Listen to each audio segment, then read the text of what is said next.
2 days ago, under the direction and direct orders of President Donald J. Trump, the Department of War launched Operation Epic Fury, the most lethal, most complex, and most precise aerial operation in history. For 47 long years, the expansionist and Islamist regime in Tehran has waged a savage, one-sided war against America. They didn't always declare it openly, except for their constant chants of death to America. They did it through the blood of our people. Car bombs in Beirut, rocket attacks on our ships, murders at our embassies, roadside bombs in Iraq and Afghanistan, funded and armed by Iranian Quds Force and IRGC killers. My generation of veterans carry the names of brothers who never came home. Brothers butchered by Iranian-backed roadside bombs and well-armed militias, thousands of our own. We didn't start this war, but under President Trump, we are finishing it. Their war on Americans has become our retribution against their Ayatollah and his death cult. It took the 47th president, a fighter who always puts America first, to finally draw the line after 47 years of Iranian belligerence. He reminded the world, as he has time and time again, being an American means something unbreakable. If you kill Americans, if you threaten Americans anywhere on earth, we will hunt you down without apology and without hesitation, and we will kill you. President Trump has also been very consistent. Crazy regimes like Iran, hell-bent on prophetic Islamist delusions, cannot have nuclear weapons. It's common sense. Many have said it, but it takes guts to actually enforce it, and our president has guts. Iran's stubborn and self-evident nuclear pursuits, their targeting of global shipping lanes, and their swelling arsenal of ballistic missiles and killer drones are no longer tolerable risks. Iran was building powerful missiles and drones to create a conventional shield for their nuclear blackmail ambitions. Let me say that again. A conventional shield for their nuclear blackmail ambitions. Our bases, our people, our allies, all in their crosshairs. Iran had a conventional gun to our head as they tried to lie their way to a nuclear bomb. It almost worked under Obama and his terrible deal, but not under this president. Turns out the regime who chanted death to America and death to Israel was gifted death from America and death from Israel. This is not a so-called regime change war, but the regime sure did change, and the world is better off for it.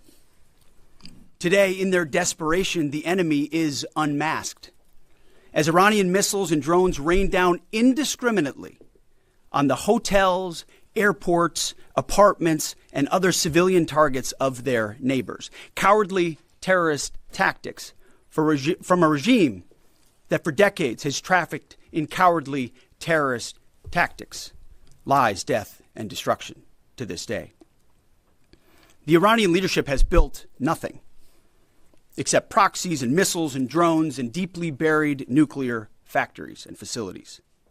Peaceful nuclear ambitions do not need to be buried underneath mountains. Last June, Operation Midnight Hammer obliterated their nuclear program to rubble. Afterward, we told them plainly, that's it, now make a deal. They arrogantly refused. We said, rebuild it, and we'll stop you again, this time far worse. Well, President Trump, Secretary Rubio, Steve Witkoff, Jared Kushner, they bent over backwards for real diplomacy, offering pathway after pathway to peace. I watched it. I was there. They tried over and over and over again earnest attempts at peace. The former regime had every chance to make a peaceful and sensible deal. But Tehran was not negotiating. They were stalling, buying time to reload their missile stockpiles and restart their nuclear ambitions. Their goal, hold us hostage, threatening to strike our forces. Well, President Trump doesn't play those games.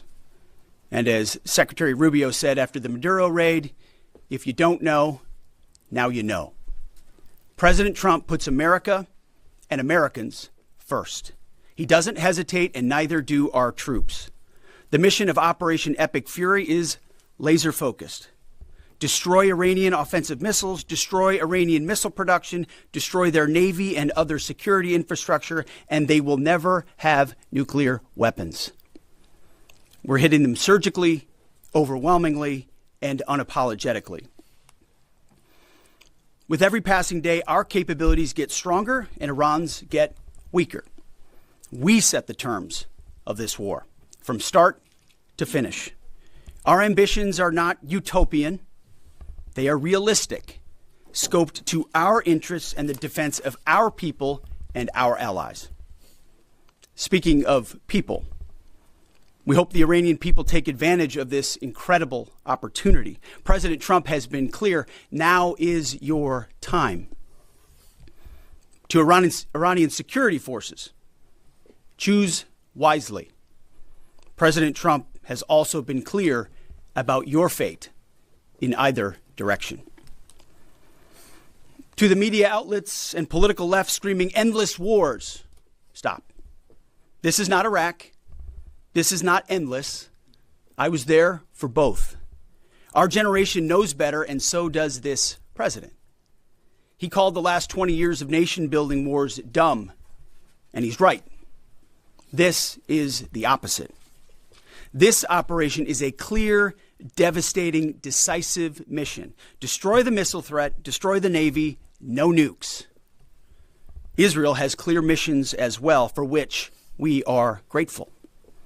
Capable partners, as we've said since the beginning, capable partners are good partners.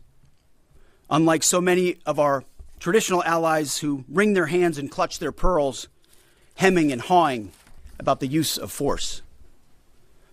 America, regardless of what so-called international institutions say, is unleashing the most lethal and precise air power campaign in history. B-2s, fighters, drones, missiles, and of course, classified effects. All on our terms, with maximum authorities. No stupid rules of engagement, no nation-building quagmire, no democracy-building exercise, no politically correct wars. We fight to win, and we don't waste time or lives. As the president warned, an effort of this scope will include casualties. War is hell, and always will be. A grateful nation honors the 4 Americans we have lost thus far and those injured. The absolute best of America. May we prosecute the remainder of this operation in a manner that honors them. No apologies, no hesitation, epic fury for them and the thousands of Americans before them, taken too soon by Iranian radicals. Before I turn it over to General Kane for the operational update, let me speak straight to you, the Joint Force, our warriors on the front lines. This is your moment. This is the generational turning point America has waited for since 1979, and since the rudderless wars of hubris my generation, our generation, endured. Don't listen to the noise. Just stay focused. Our commander-in-chief is steady at the wheel. We face a determined enemy, but you are better. But we must prove it every single day. History doesn't care if we're tired, if we're scared, or if the fight feels big. It demands warriors who rise anyway. Peace through strength, the warrior ethos, lethality, unity of purpose, those are not slogans. They're the beating heart of what it means to wear the uniform, that uniform. You think clearly under fire, you act decisively in chaos, you uphold the Constitution, and you uphold our country without hesitation. We are not defenders anymore.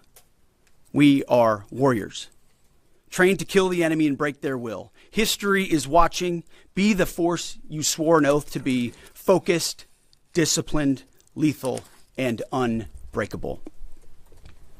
We will finish this on America First conditions of President Trump's choosing. Nobody else's, as it should be. And know this above all, President Trump and I have your back. always. Through fire, through criticism, through fake news, through everything.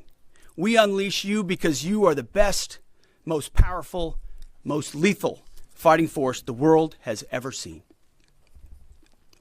May Almighty God watch over you, and his providential arms of protection extend over you. Godspeed, warriors.